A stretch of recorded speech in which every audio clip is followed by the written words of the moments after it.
We're back with our special coverage of today's truly bombshell January 6th Select Committee hearing and the damning portrait of former President Trump painted by Cassidy Hutchinson, a top aide to then White House Chief of Staff Mark Meadows. Let's discuss with the veteran journalist Bob Woodward and Carl Bernstein, whose reporting uncovered, as all of you know, the Watergate scandal. Woodward is also the co-author of the book Peril, about the last days of the Trump presidency. And Bernstein is the author of the book Chasing History, A Kid in the Newsroom. Both excellent books. And thanks to Carl and Bob for joining us. Carl, we've spoken throughout these hearings. You and I have known each other for many years. And you've suggested to me several times what has happened during the insurrection was worse than Watergate. Did we learn today just how much worse it was? We did, and something else has occurred to me, and that is, and we'll see what the historians say, but if she is not contradicted, she has nailed the greatest conspiracy, criminal and seditious, against the Republic of the United States since the Civil War and Jefferson Davis. Jefferson Davis was a member of Congress. He was not the President of the United States. No president has engaged in any, including Richard Nixon, has engaged in anything like we heard today. So if what she is saying is accurate, now we see the Secret Service is coming in and saying they're cooperating. I'd be very surprised if they contradict her.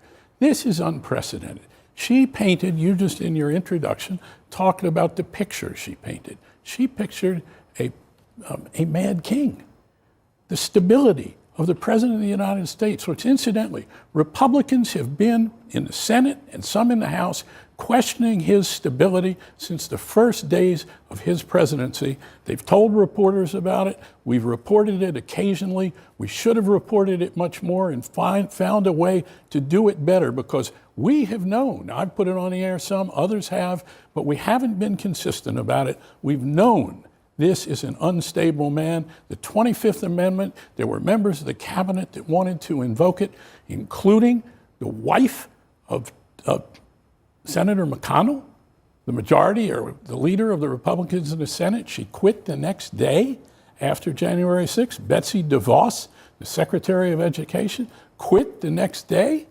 Why? They understood what this president was capable of in this terrible, horrible, seditious way. Let me get Bob to weigh in. What do you think? How much worse is this than Watergate?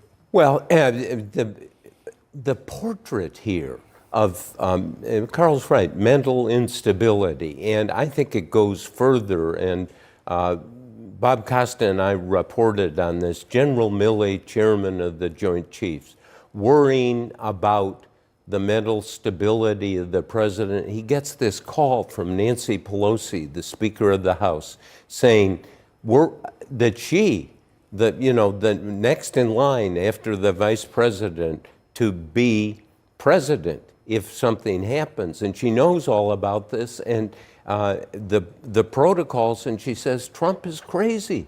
He'll start using nuclear weapons. How can you, the #1 military man in the country, guarantee me this will not happen? And he said, oh, everything's fine, don't worry about it. And then he starts thinking about it. He developed this phrase, the absolute darkest moment of theoretical possibility. Is in his job, he had to look at the absolute worst happening, and he then reconsidered and was so worried, called in the officers in the Pentagon who run the National Military Command Center and take orders from the National Command Authority, which is the President of the United States, to use nuclear weapons or to launch some sort of military action. And Milley called these people in, one-star officers, colonels, captains in the Navy, and went around the room and said, do you understand I have to be involved in this process? I want your personal oath and guarantee that if that happens, you will call me. He has phones all over quarter 6 where he lives, and they said, yes, yes, yes. Now, this happened in Watergate.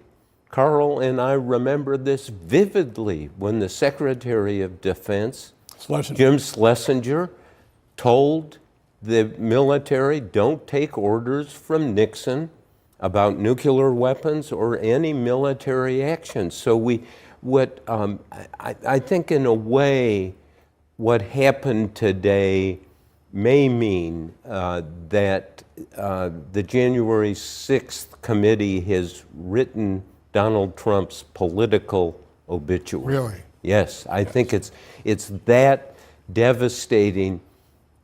Carl and I spend a lot of time with Republicans, and Republicans don't want somebody who, I mean, the portrait that was painted today of the President of the United States leaping from the back seat, trying to grab the steering wheel.